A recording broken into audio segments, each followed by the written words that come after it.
Dad's kitchen smells like lemon cleaner because I make it smell that way.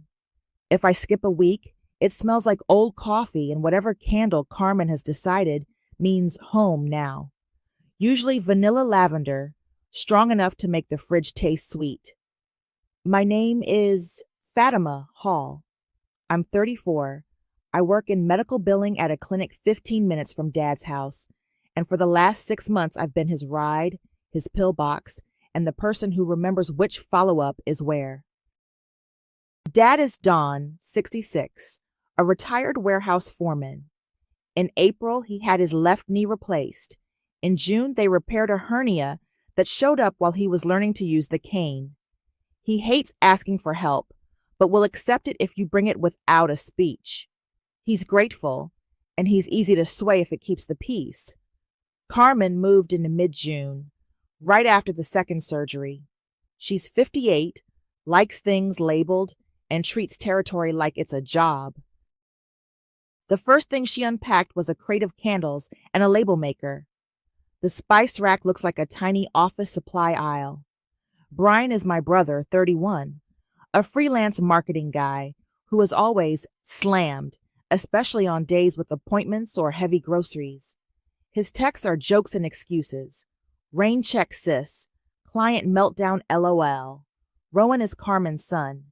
He's 26, drops by when there's barbecue, and has asked me twice, what's the plan for Dad's old fishing boat?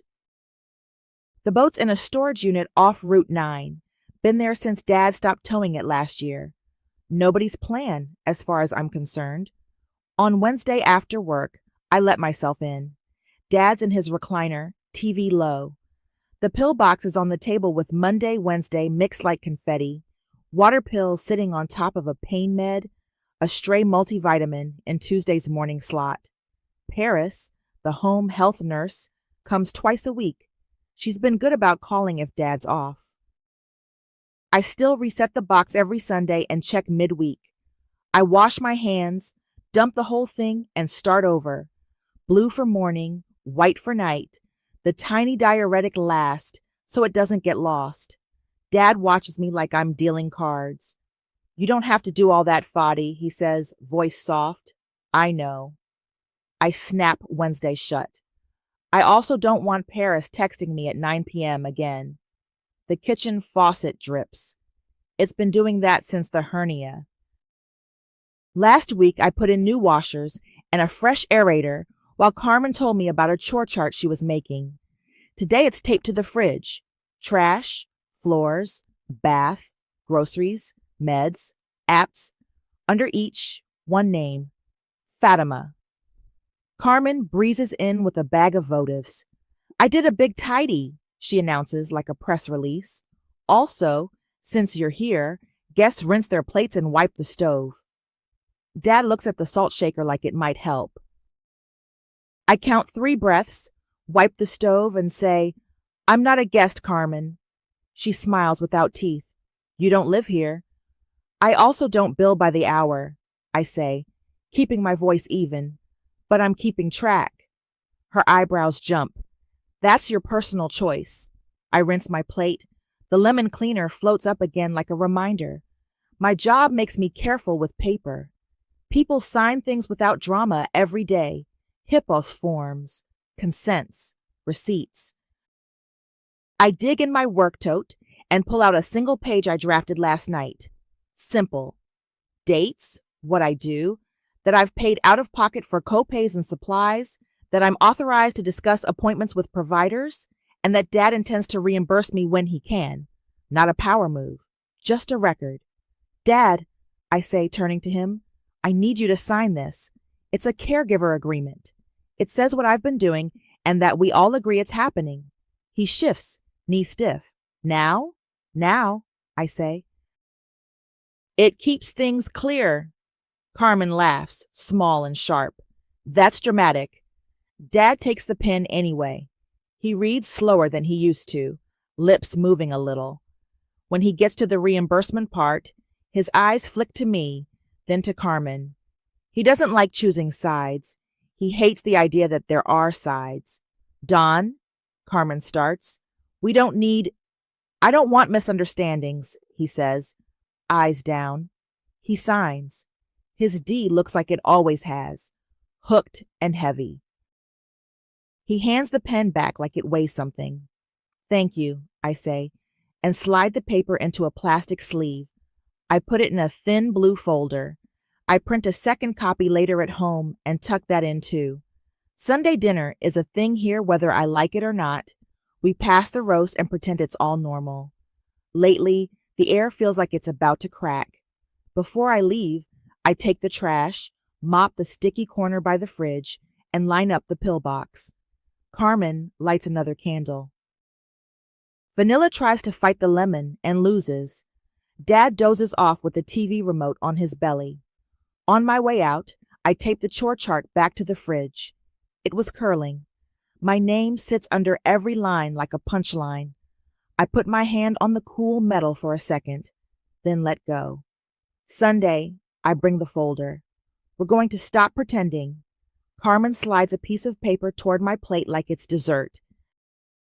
The roast chicken is still steaming, lemon and thyme in the air, and there's her handwriting and a highlighter line, thick and neon. $600, underlined twice. Back rent, it says at the top, with this month's date. Sunday came fast. I left the clinic early enough to beat the football traffic. Folder in my tote. Green beans in a Pyrex because Dad likes them soft. He's at the head of the table, knee stiff, napkin folded into a perfect rectangle. Carmen set placemats, brought out her good candles. Vanilla Lavender tries to boss the room. Brian showed up 5 minutes late with a grocery cake and loud cologne. Kissed the air by Carmen's cheek like he's on TV. Guests contribute, Carmen says, point-tapping the paper with a manicured nail. It's just fair. Brian takes a sip of whatever's in his glass and smirks at the table. Dad rubs his forehead with his thumb, then stares at the salt shaker like it can read numbers. I pick up the paper. It's dated and itemized in Carmen's neat print. July, August, September. Rent, utilities, meals, total, $600. There's even a little note.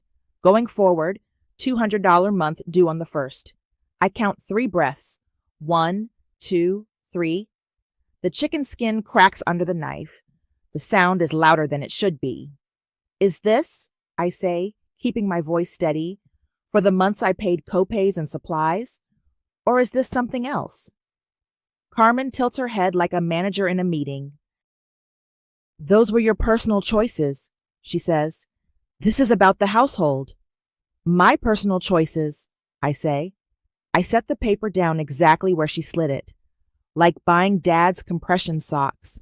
Like the $50 copay for Dr. Wu. Like the shower bench because the stool was a hazard. She shrugs. Again, choices. Guests contribute. I glance at Dad. He's got that small look, shoulders rounded, the old foreman tucked away. He reaches for the salt, doesn't use it, puts it back. Brian leans back in his chair like this is a show. Come on, Fadi, Brian says lightly. Don't make it a whole thing. We all chip in. When? I ask him. Do you chip in? He grins into his water and doesn't answer. The kitchen clock ticks. Paris's last voicemail dings in my head. She called Friday to confirm Dad's Monday. I called back. We're fine on that front. I brought the folder because I didn't want to do this in the air. I set my fork down, wipe my fingers, and pull the blue folder out of my tote. It thunks soft against the wood. I flip it open. The tabs show because I made tabs. Meds, receipts, log, agreement. Carmen's smile narrows. What is that? Paper, I say. Since we're talking about fairness. Dad clears his throat. Let's just eat first, he says, almost a whisper. We can eat, I say, and we can be clear. It doesn't have to be a fight. Carmen leans forward a little. There's no fight. There's just expectations. I agree, I say. I expect the same. Brian spears a piece of dark meat and licks his fingers. You're being intense, he says around a mouthful, like we're 10 again, and I took the last cookie. I slide the top page a half inch so the title shows Caregiver Agreement. Dad's signature is right there. The hooked D, dated last month. I don't pull the whole thing out yet. I'm not doing a show and tell. I'm staking the ground. I'm not a guest, I say, looking at Carmen, then at my brother, then at Dad. I've been covering gaps. Carmen exhales through her nose. No one said you're not helpful, Fatima. But you don't live here. Rent exists. Utilities exist. You can't just... She makes a vague swirl in the air. Swoop in and run things and not contribute. I nod. Okay, then let's talk about what contribution looks like, because I have numbers. Brian chuckles. She brought spreadsheets to dinner. It's a folder, I say, and it's our reality. Dad's hand is on the table, knuckles pale. He looks tired. He always looks a little tired now, but this is the kind that sits behind his eyes. He reaches for the gravy, then puts it down unopened. I don't want to fight, he says again, to the table, to the salt, to no one. No one's fighting, I say. We're just not pretending. Carmen nudges the $600 paper closer to me again with 2 fingers. You can pay me through Zelle, she says. We can call July-September a wash if you start on time next month. I press my thumb to the edge of my folder so I don't say something I'll regret. I'm not paying a bill that calls me a guest in my father's house, I say, and I'm definitely not paying it to you. Her face flattens. Dawn lives here. I live here. Household expenses go through me. Household care goes through me, I say, and it's not a threat. It's a fact. And I brought documentation. If we're going to do this, we're going to do it correctly. Brian whistles a little, fake impressed. Here we go, he says. I slide my plate back, open the folder fully, and lay the first page along the runner, the blue ink bright under the kitchen light. Dad looks at it, then at me. The lemon and thyme are still in the air. The vanilla candle keeps burning. I take another breath and keep my voice even. Let's start with what's already been done, I say. Then we can talk about what comes next. I slide the first page out so the title shows, then the next. Care log on top, dates and notes in my tidy print. Under that, the taped receipts, little crooked squares that don't look like much until they line up. July 12th, I read, tapping the margin. Dr. Wu follow-up, $50 copay.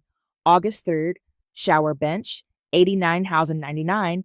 Septees 2, compression socks, $32. Gas to PT, I estimate not charging, just flagged. I keep my voice even. This goes back 2 years, not just since April. Carmen's mouth twists. 2 years, she says, like I claimed a decade. Dawn was fine. Mostly, I say. That's when things started. The first imaging, the cane. The bills didn't start with you. Brian cranes his neck and pretends to squint. How much is the grand total, accountant? I slide the last sheet into view. I used a blue pen and rounded to the quarter because that's how my brain works. $1,180, I say. Documented. That's not counting time, just out of pocket. Dad looks at the paper like it might bite. His hand is on his napkin, smoothing it flat again and again. You shouldn't have had to do that, he says softly. I did it because it needed doing, I say. But I'm not a guest in this story. Carmen laughs once. Quick. You can't waive receipts and call it rent. I'm not, I say. I'm calling it what it is. Care. And I got it in writing last month because I don't like confusion. I tap the caregiver agreement with Dad's hooked D. You signed this, Dad. It says I'm providing care, that I can talk to providers, and that you intend to reimburse me when you can. Carmen's eyes cut to his. You signed that without me here? He shrugs, small. She asked. I didn't want misunderstandings. I don't look away from Carmen when I say, and because I don't like things disappearing, I secured the boat. Brian's smirk slips. What? I reach into the folder pocket and put a small silver key beside the papers. It makes the tiniest clink. Storage unit. I changed the lock last week. Dad and I signed a simple reimbursement note and a security agreement when we did the caregiver form. I filed a lien with the state on the boat title. I keep it plain. That means it can't be transferred or gifted until I'm paid what I'm owed. It's not up for anyone's son to plan around. Carmen's face hardens into something flat. You did what? I perfected it. It's on the title. I don't over-explain because I don't need to. If the boat gets sold someday, my documented costs come out first. If it doesn't, nothing changes except no surprises. Dad looks both relieved and spooked. He hates conflict. He also hates feeling like he's lost track. Fatima, he says, voice careful, we could have talked more. We tried, I say, not sharp, just true. This keeps us honest. Brian shifts in his chair like it's suddenly uncomfortable. Rowan is going to lose it, he mutters. Not my problem, I say. My problem is that I'm doing everything and getting billed like a stranger. Carmen plants her hand on the $600 printout. You still owe for the house. No, I say, and I let the no sit there. Starting tonight, I'm off the clock. If you want me here, we use an expense-splitting app for every purchase, and we take 2 days each. You, Brian, me. Sunday is outside help or nobody. If that doesn't work for you, hire help for the gaps. There are agencies. Or ask one of your friends to sit with him while you work.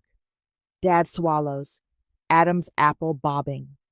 2 days each, he repeats like he's tasting it.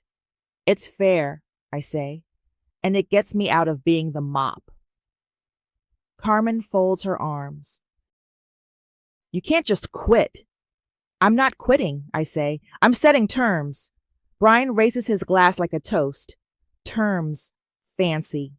I close the folder, slip the key back into my palm, then think better of it and leave it next to the papers. That stays, I say. It's labeled. The storage gate code is in my phone. If anyone needs access, I go with you. No exceptions.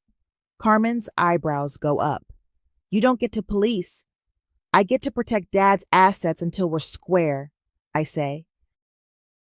And I will. The room goes quiet except for the clock. The roast is losing heat. The candle tunnels in on itself. I reach into my tote, pull out a sticky note and a pen. I write my number, the same number I've had forever, and in block letters under it, only for appointments. I stick it to the edge of the folder so it hangs over the table like a flag. I push my chair back. The legs scuff the tile. Text me appointment dates and times, I say. Put purchases in the app once we set it up, and I'll approve my share on my days. Otherwise, handle it. Dad's fingers twitch on the napkin. Fatih, he says, small. I love you, I say, meeting his eyes so he knows that part isn't conditional. Call me for appointments. Carmen makes a sound. Somewhere between a scoff and a scoff she swallowed. Brian looks down at his phone, suddenly busy. I pick up my tote and my Pyrex. The lemon and thyme are still there, but now they smell far away. At the doorway, I look back once. The blue folder sits in the center of the table, my sticky note bright and impossible to ignore. I leave before anyone can follow me, keys cool in my fist, and get in my car. I start it, breathe, and let the house figure out dinner without me.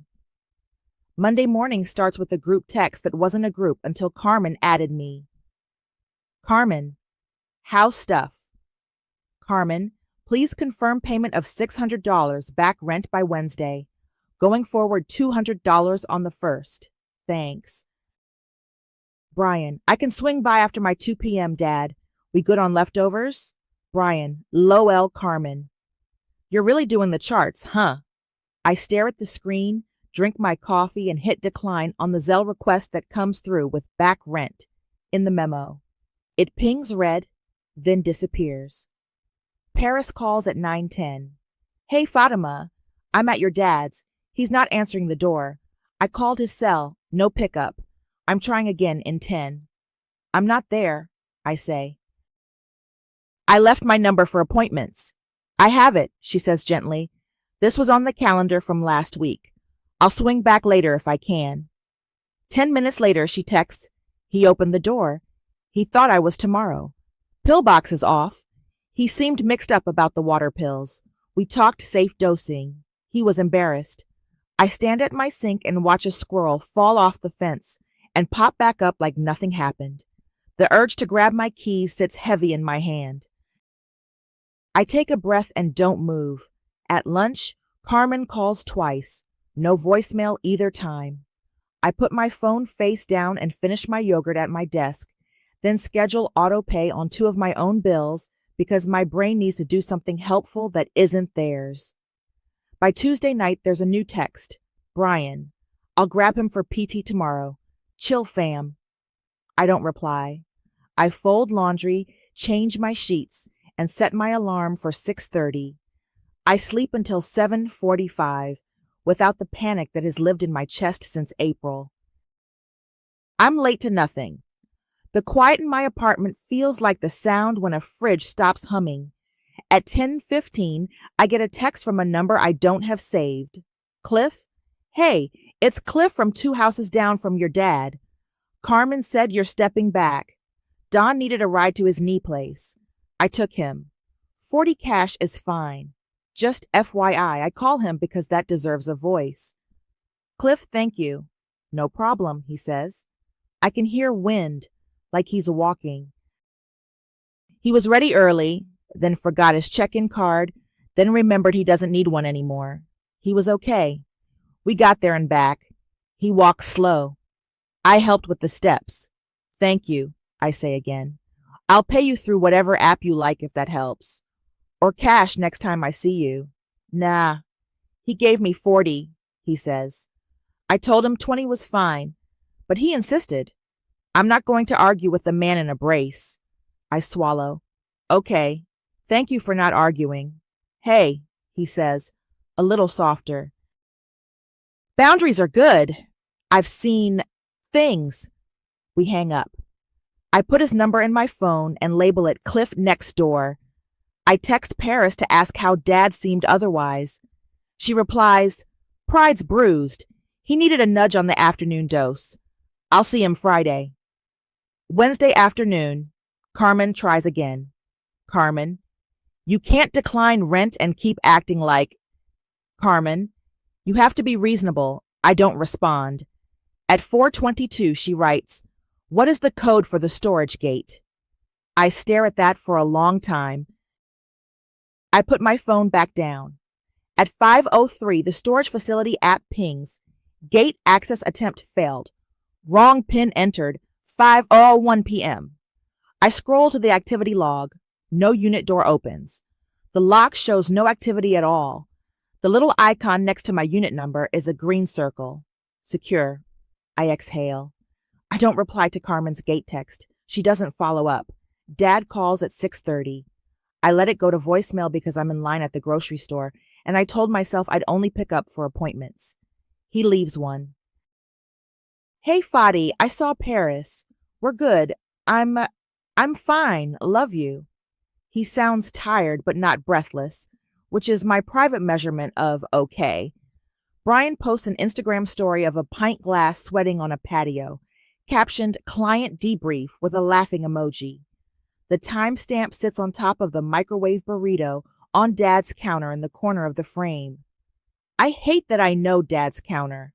I swipe away and don't text him. That night, I wash my own dishes and let them dry on the rack. No lemon cleaner. My place smells like the tomatoes I roasted on Sunday and the hand soap I like because it smells like rain. I watch one episode of a show without checking my phone. Around 10, I set my alarm for 6:30 and then, on purpose, don't set a second one. I fall asleep with the window cracked and wake up with light in the room and no knot in my stomach. Thursday, Carmen sends a screenshot of a pharmacy receipt with $38.76, circled, and a caption, "You're half." I don't approve anything I didn't discuss. I write back, "Use the app when we set it up. My days are off this week." She replies with a thumbs down emoji. Paris texts mid-afternoon, "I put Friday at 11 on the calendar with your dad." "You don't need to come unless you want to." I type, "Thanks," and then delete it and type, "Thanks for letting me know." At 8, the storage app pings again. Someone is at the gate. This time the PIN is correct. Mine, because I have the only one. It's me. I drive by after dinner, circle the row, see the silver disc lock exactly where I left it. I don't get out. I just look, then go home. Carmen calls once more around 9. No voicemail. I sit on my couch and feel the shape of my life without a chore chart taping me to someone else's fridge. The guilt threads through the quiet, but it's thinner than it was. I let it be. The unknown number pops up while I'm sorting my mail on the counter. Unknown. "Hey, this is Rowan, Carmen's son." Unknown. "Boat is family property. Can you drop the key with my mom? We're going to get it seaworthy before the holidays." I stare at the text until the screen dims. Then I take a picture of the lien confirmation on my dining table, the state seal, my name as secured party, the hull number, and the summary page from my folder with the $1,080 total. I crop and send. Me. The boat title shows a lien in my name for documented care costs. It can't be transferred or gotten seaworthy without clearing that first. The dots bounce. Then Rowan. LOL, you can't put a lien on a family thing. Rowan, my mom said you left a key here anyway. There are 2 keys. Gate requires my PIN. Title won't move without my release. You can't go around it. Rowan, we'll see. Me, DMV won't. He doesn't reply. 2 minutes later, Carmen's calling.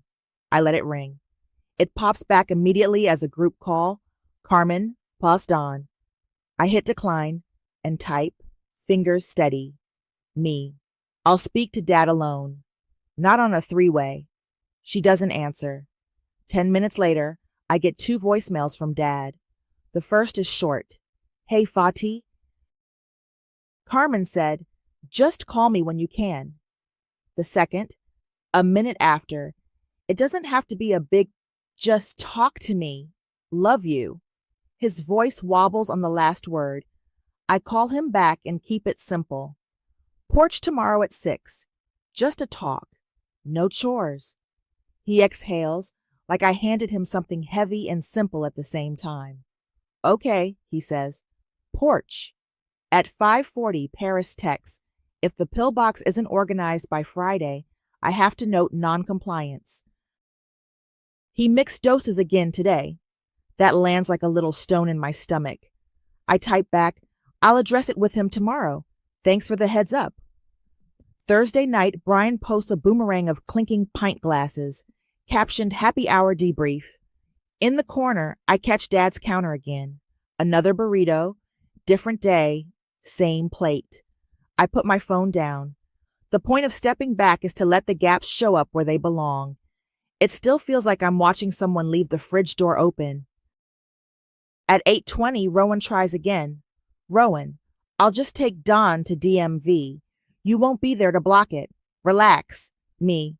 The record shows a secured party. Even standing at the counter, they'll stop the transfer. Don doesn't need that hassle.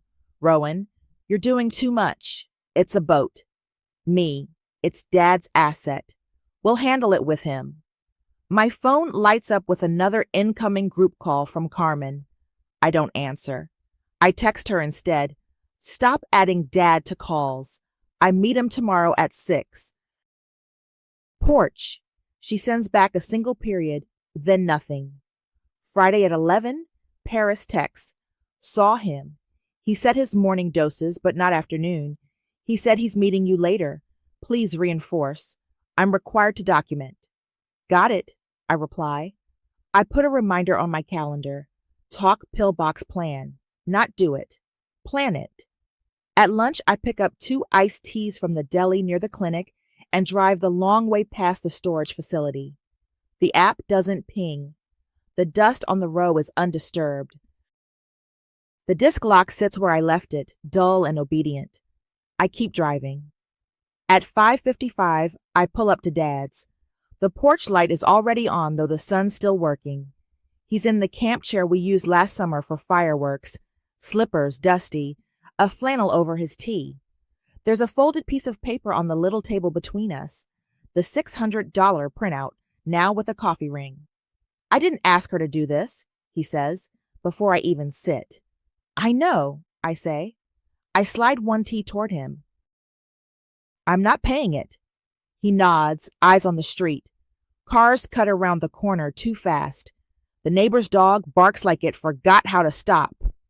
I don't like all the tension, he says finally. Feels like when the line foreman and the floor boss would get into it, and I was just trying to ship pallets. It's your house, I say. You can set the tone, and you can set the plan so it's not chaos. He rubs his knee absently, the brace creaking a little. Paris said noncompliance. She texted me too, I say. We need the pillbox set right, but I'm not doing it alone anymore. I pull a small notebook from my bag, not the blue folder. Here's what I propose. We put the pillbox set up on the schedule the same way we put trash and groceries. 2 days each for me, Brian, and Carmen. Outside help on Sundays. Expenses go in an app. If it's not in the app and not approved, we don't buy it, or we don't reimburse it. That way Paris isn't chasing us and you're not embarrassed at the door. He watches my mouth like I'm reading him instructions. They're going to hate that. They can hate it, I say. It'll still be fair. He takes a sip of the tea and makes a face. Too sweet. I got one unsweet, I say, and we swap without talking about it. He taps the $600 paper with the one finger. She called you a guest. I know, I say. I'm not. He nods again. The porch light hums. A car horn blares 2 blocks away. He blinks slow. Okay, he says, like he's choosing to lift the heavy thing. Bring what I need to sign. Sunday, not tonight. I want... He looks at the door, then away. I want to try telling them myself. I'll give you until Sunday, I say. Then I'm bringing pens. We sit for a minute without filling it. He looks down at his hand, then up at me. Fati? Yeah. I need you, he says, quiet and small. I'm here, I say. Just not for everything. His mouth twitches like a smile that got halfway. We talk about the porch chairs needing paint when it warms up. Nothing urgent. I leave without going inside. The vanilla candle is probably lit. The pillbox is probably wrong. I get in my car and put Sunday on my calendar in blue, the color I use when I mean it. Saturday, the phone rings at dusk. Dad's name fills the screen. I let it buzz once before I pick up. Fati, he says, breath a little thin. I can't remember if I took the afternoon ones. The small water pill. The box is, I messed it up. I'm coming to the porch, I say. Give me 10 minutes. Don't take anything until we talk. I grab my keys and the small notebook I used Friday. No blue folder. The sky is that gray blue that makes porches look like stage sets. He's already out front when I pull up. Slippers dusty, the porch light humming though it's not fully dark. The pill box sits on the little table like a puzzle from a doctor's waiting room. 2 lids half open, 1 tiny white diuretic sitting on top like a bead. I tried, he says. Paris did the morning with me. After lunch I took a nap and then I didn't. I don't know. It's okay, I say. I sit and pull the box toward me, but leave it on his side of the table. Let's slow it down. He leans forward, elbows on his knees. Close up, he looks more tired than he sounded, skin sallow in the porch light. I keep my hands in my lap. Which one did you for sure take this afternoon? I ask. The big white one, he says. For pain, I think. And maybe the water. I don't know. Okay, I say. We're not guessing. I put my phone on speaker and scroll to Paris. She picks up on the second ring. Hey, Fatima. I'm with my dad on the porch, I say. He's unsure if he took his afternoon meds. One diuretic might be unaccounted for. Pain med he thinks he took. Paris's voice goes calm and practical. Don, it's Paris. How late is it? 6:30, he says, small. For the water pill, if you're unsure, don't double, she says. Wait until tomorrow morning as usual. Too late in the day and you'll be up all night. For pain, if you think you took it, don't take another. If pain kicks up, call me and we'll plan a safe dose later. Mark today as uncertain. Do you have a pen? I hand him one. He writes, in the Friday PM square with slow, careful strokes. Thanks, Paris, I say. Of course, she says. And, Fatima, the box needs a consistent routine. Whoever's on duty should set it in front of him, not around him. I have to chart noncompliance if this keeps happening. I know, I say. We're putting a schedule in place tomorrow. After we hang up, Dad stares at the little question mark like it's a grade he doesn't like. He blows out a breath. I hate this, he says. I used to run a crew of 20. Now I can't keep track of a kernel of rice. You're recovering, I say. And you're not a crew of 1. That's the point. He sits back and rubs his chest once. Slow. Friday, he says. Voice low. I said I'd talk to them. I've been letting things slide because I'm scared. It feels like if I push, people leave. I get small. I don't want to be alone in my house. I hear you, I say. Being scared and being used are not the same thing. He makes a sound that's almost a laugh and not nice. Feels the same in the moment. I open the notebook to the page from last night and turn it toward him. The lines are simple. Names next to days. Boxes for who does what.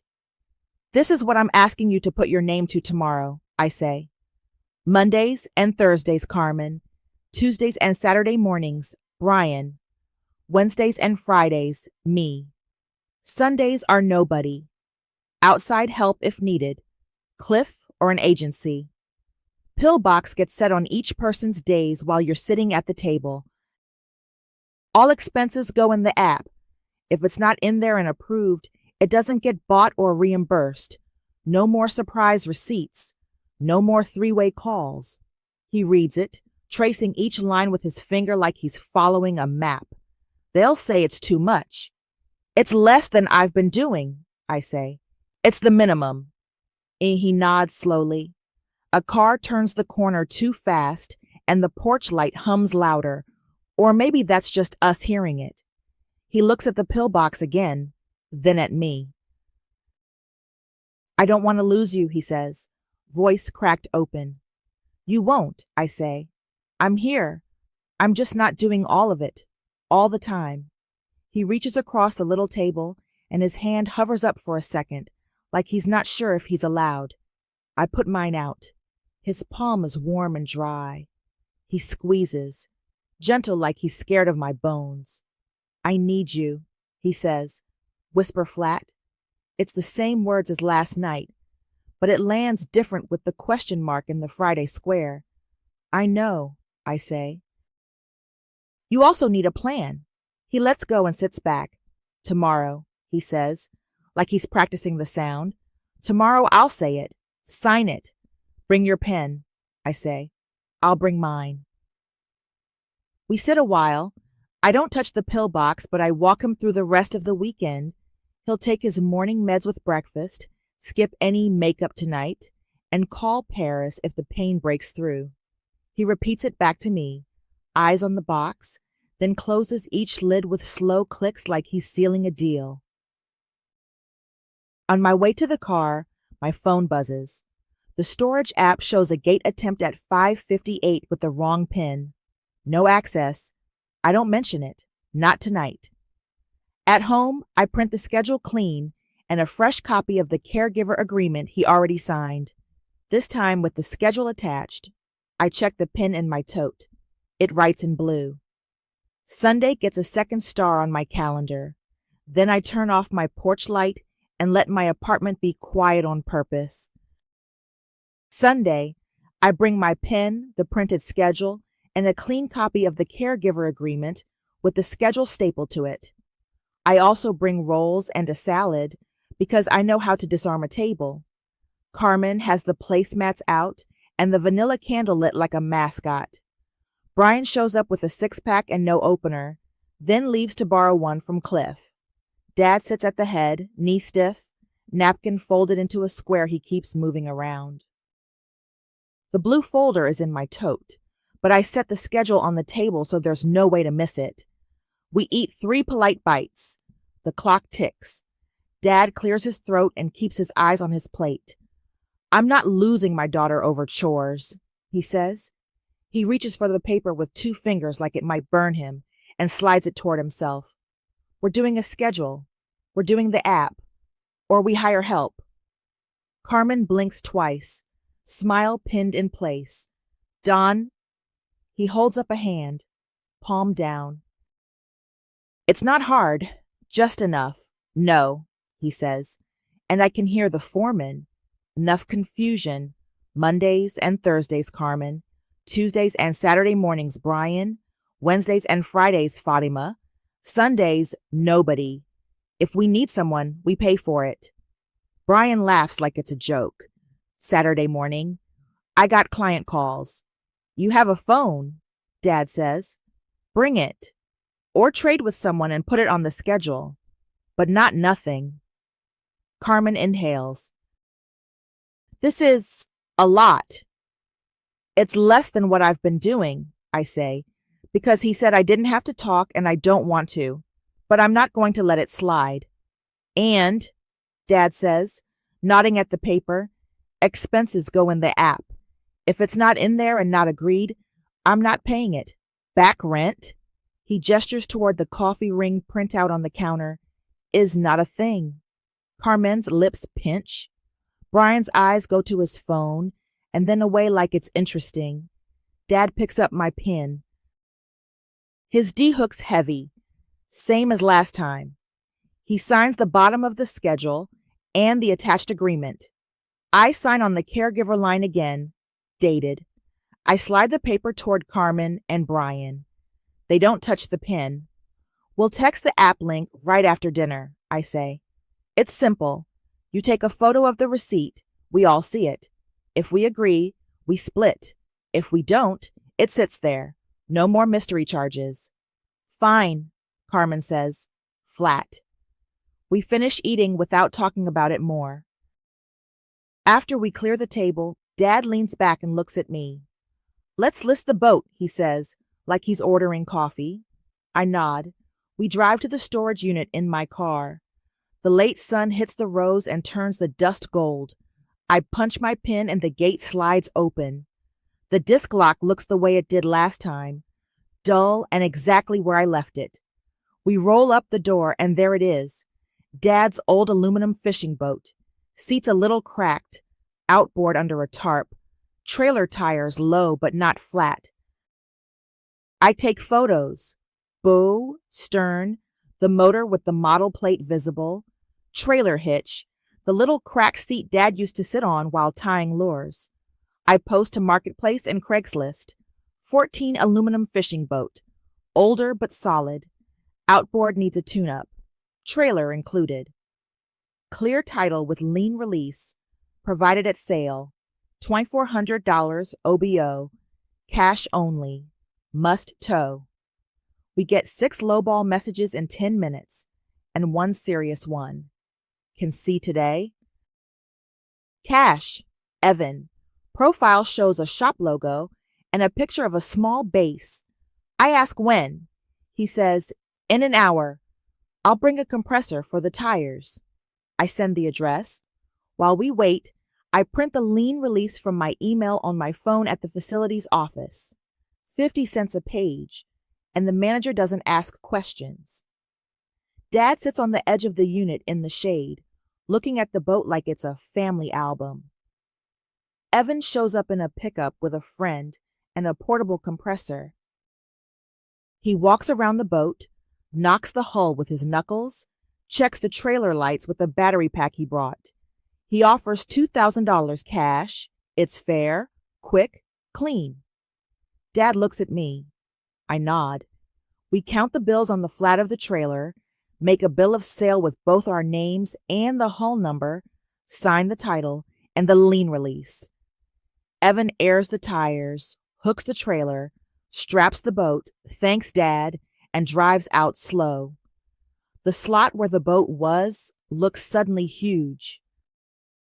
In the car, I pull $80 from the stack and hold it up. This clears my documented costs, I say. I'll text a photo of the receipt to the app when we set it up. Dad nods and watches my hands like I'm doing a magic trick. I put the remaining $820 in an envelope. We stop at his bank and deposit it into the checking account he uses for meds. He shows his ID, signs, and the teller slides a receipt across. I take a photo. Paper is how we don't forget.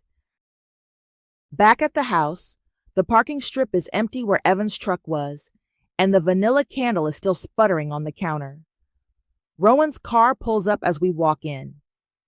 He sees the empty driveway where he probably imagined a trailer, then spots me. He paces the length of the driveway, hands on his hips, then stops and stares. You sold it? He says to the air, to his shoes, to me. Dad sold it, I say. We cleared the lien. Money went to care. Rowan exhales hard through his nose, turns in a tight circle like a frustrated dog, then gets in his car and leaves without looking at me. Carmen's mouth becomes a straight line you could measure. Brian says nothing, which is new and nice. Dad puts his hand on the back of a chair, steadying himself. Thank you, he says. He's looking at me, not past me, and he says it out loud, in front of everyone. It feels like a door closing on an old hallway. I nod once. Then I put my Sunday back where it belongs. The new rhythm isn't perfect, but it exists. Monday morning, a link hits the group text. Me. Here's the app. Add receipts. If it's not in here and not approved, it doesn't get bought or reimbursed. Carmen joins. Brian joins. The first entries pop up like little test balloons. Carmen, dish soap $3,790. Paper towels $649. Brian, gas to PT $8. Me, approved. Then, pharmacy copay $18. Dad's name is on the receipt. I tag it Med Fund and mark it from Dad's account. Carmen doesn't argue. The $820 sits there as a line at the top with a note. Medication fund, balance $820. We all can see it. None of us can pretend it isn't there. Wednesday is my day. I bring chicken thighs and rice and the little notebook because that's how I stay steady. The kitchen smells like whatever was cooked last, not like a candle trying to sell a mood. Dad is at the table, pill box open and empty, waiting like a plate before dinner. I set each pill with him sitting there, blue in the morning, white at night, the diuretic last, and make him repeat back the times. He does. He cracks a joke about tiny beans when I hold the water pill up by accident. We eat, and I wipe the table but don't scour the stove. I leave my dishes in the rack to dry on their own. When I take the trash out, it's because it's my box on the schedule, not because I can't stand it. Thursday afternoon, Paris texts, "Pillbox looks correct, thank you." Noting compliance, I show Dad the message. He smiles with only one side of his mouth, but it's there. Friday, Carmen uploads a photo of a receipt for a bath mat with suction cups for the shower safety and tags it to the shared column. It's $14.99. I approve. Later, she sends a picture of the pill box with the lids closed and the label tape she loves stuck to the edge. T-SHU PM done. If she needs to control something, it may as well be the checking off of boxes. Saturday morning, Brian arrives in a hoodie with a bag of breakfast sandwiches. He texts the group a photo of Dad at the table with a coffee and a goofy thumbs up and a caption, "Saturday shift accomplished." The app pings, "Egg sandwiches, 9,026. I approve. No one mentions happy hour.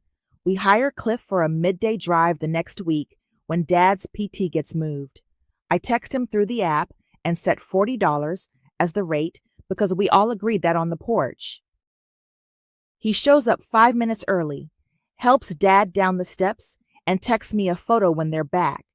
Dad's knee brace peeking out under his shorts, the mail in his hand, both of them squinting at the sun. I tap paid with a small satisfaction I don't perform for anyone. The storage unit is empty now. I go by on my lunch break, close it out in the office, and return the keys I kept in my tote. The manager prints me a receipt and staples a tiny business card to it. I take a photo for the folder and toss the card in the little dish by my door when I get home. The app doesn't get a line for that. Not everything does. On a Tuesday, Carmen tries a small test. She adds back rent July-Sep to the app with a description that only says household. It sits there like a dare. Dad comments from his profile, "Not approved, not applicable." The entry goes gray and disappears. No one mentions it out loud. The coffee ring printout has vanished from the counter. I don't ask where it went. Dad jokes more. On the porch, he points at a patch of sky and tells me about the time he and his brother got caught in a summer storm on a lake and had to use a bucket because the bilge failed. He laughs all the way through it and only coughs once. He admits he likes the porch again. When I stand to go on my nights, he doesn't look like I took oxygen out of the room. He just says, "Text me when you get home." And I do. The nurse texts fewer reminders. "Pillbox has been on point," Paris writes one Friday. "Good work, team." I show Dad, and he shrugs like it's nothing, but he folds the napkin into a tidy square and sets it to the side like a trophy. Brian still misses a slot here and there. He texts me at 8:10 one night, "Running late, can you switch?" I reply with a screenshot of the schedule and "Not tonight. Trade with Carmen on the app." He does. Carmen accepts with a thumbs up. They both post a photo of the pillbox after, almost a race to prove it's done. Sundays are quiet again. The first one after the boat, I sit at my own kitchen table with a mug that sweats a little in the warmth of the room. My phone is on the counter, face up, not vibrating. The only ping is a grocery store promotion I didn't ask for. I open my window and hear someone's wind chimes and a car door shutting 3 buildings down. I make eggs. No one asked me to pick up milk on my way. No group call rings without warning. After lunch that day, Dad texts me a photo of the porch. 2 chairs, the little table between them, the schedule pinned to the corkboard by the door with a magnet shaped like a fish. "See you Wednesday," he writes. I type back a heart and then delete it and write, "See you Wednesday," because that's how we're doing it now. I keep the blue folder in my tote, not because I expect to need it, but because paper kept us honest when our words didn't. The caregiver agreement sits behind the schedule, both signed, both smudged from hands. The boat is gone, and in its place is a line in the app that keeps shrinking and refilling. Med Fund, balance $604, then $588, then $570, then back up when the insurance reimbursement hits, and we move a little into it. Ordinary math, real life. On a Wednesday, Dad stands up from the table without the little grunt he's been doing since April. It's progress, he says, grinning, and I feel it like a light going on in a room I forgot how to switch. I rinse my plate, wipe the stove, set the pill box, and kiss the air by his cheek like I'm on TV. Then I go home. I don't mop the floor. I don't stay to reshelve the spices. I keep my Sundays, and the rest of the week keeps itself.